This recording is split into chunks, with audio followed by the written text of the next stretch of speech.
Di ujung desa terpencil yang diselimuti kabut pekat, terdapat sebuah rumah tua yang berdiri miring, dihiasi dengan lumut dan akar-akar pohon yang mencengkeram dinding-dindingnya.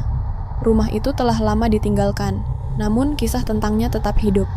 Konon, rumah tersebut menjadi tempat ritual pesugihan yang melibatkan makhluk gaib. Suro, seorang pemuda miskin dengan ambisi besar, mendengar bisikan tentang pesugihan di rumah tua itu. Desas-desus menyebutkan bahwa siapapun yang berani melakukan perjanjian dengan penghuni gaib di rumah itu akan mendapatkan kekayaan melimpah.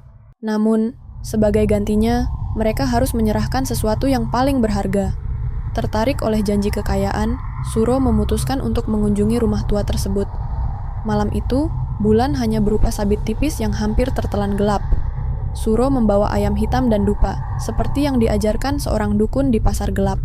Saat ia membuka pintu kayu rumah itu yang berderit keras, udara dingin menerjang wajahnya, membawa aroma tanah basah, bercampur bau amis.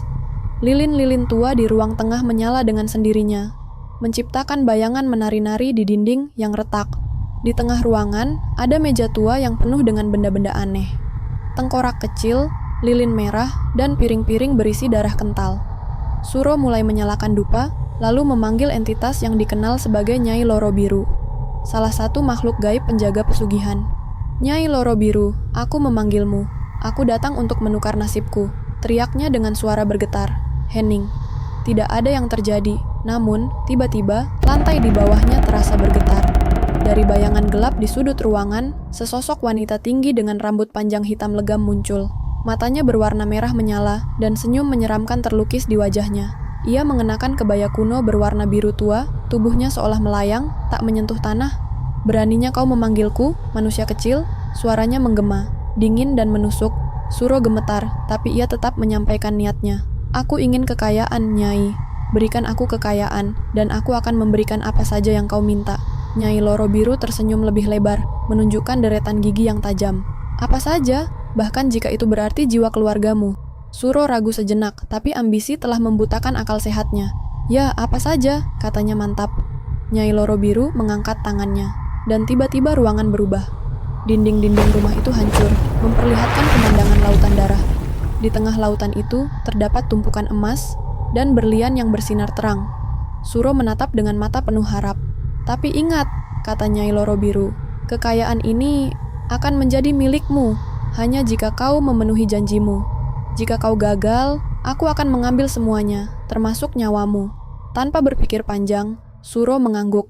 Nyai Loro Biru menyerahkan sebuah cincin emas berukir naga. "Ini adalah simbol perjanjian kita. Setiap kekayaan akan datang melalui cincin ini, tapi jangan sekali-sekali kau melepaskannya." Setelah malam itu, kehidupan Suro berubah drastis. Bisnis kecilnya tiba-tiba berkembang pesat. Uang mengalir deras, dan dalam waktu singkat, ia menjadi salah satu orang terkaya di desanya. Namun, kekayaan itu membawa kegelapan. Setiap malam, Suro mendengar suara-suara aneh di rumahnya. Suara langkah kaki yang berat, bisikan-bisikan misterius, hingga tangisan bayi yang tak pernah ia lihat sumbernya. Ia mencoba mengabaikan semua itu, tapi rasa takut mulai menguasainya. Pada suatu malam, anaknya yang masih kecil tiba-tiba menghilang. Keesokan harinya, ia menemukan anaknya di tengah ladang, tak sadarkan diri dengan tubuh penuh luka.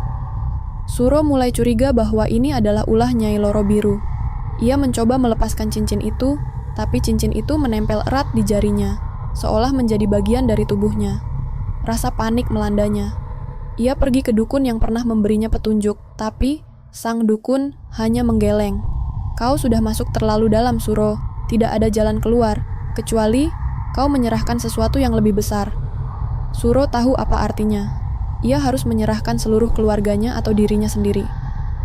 Malam itu, ia kembali ke rumah tua, berharap bisa berbicara dengan Nyai Loro Biru untuk membatalkan perjanjian. Namun, saat ia tiba, rumah itu telah berubah menjadi reruntuhan. Di tengah puing-puing, Nyai Loro Biru muncul lagi. Kali ini dengan wujud yang lebih mengerikan. Tubuhnya penuh luka menganga, darah menetes dari matanya. "Tak ada jalan kembali, manusia!" bentaknya. "Waktumu sudah habis." Suro menangis, memohon ampun, tapi Nyai Loro Biru tidak menggubris. Ia merentangkan tangannya, dan angin kencang membawa Suro ke tengah lautan darah yang ia lihat sebelumnya. Kekayaan Suro menghilang dalam sekejap, meninggalkan keluarganya dalam kemiskinan. Rumah tua itu kini benar-benar lenyap, tapi legenda tentang Suro dan Nyai Loro Biru tetap hidup, menjadi peringatan bagi siapapun yang mencoba mengambil jalan pintas menuju kekayaan.